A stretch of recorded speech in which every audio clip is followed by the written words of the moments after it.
పక్కనోడు తుమ్మితే పక్కనోడు తుమ్మడు, ఎందుకంటే అది జలుబుతో లింక్ అయిన విషయం.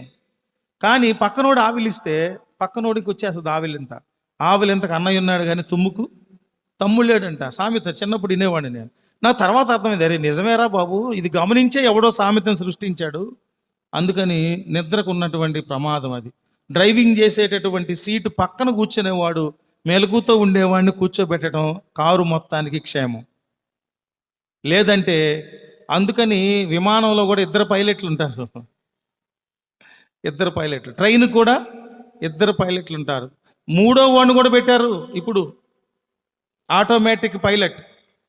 ఒకడు మెయిన్, వాడు నిద్రపోతాడు అనుకోండి, పక్కన అసిస్టెంట్ పైలట్ తోలుతాడు. వీడు కూడా నిద్రపోయాడు అనుకోండి, ఆ మిషన్ ఆన్ అయిపోద్ది. ఎట్లా ఆన్ అయిపోద్ది? ప్రతి ఎన్ని నిమిషాల లోపుగా డ్రైవరు స్టీరింగ్ తిప్పటం,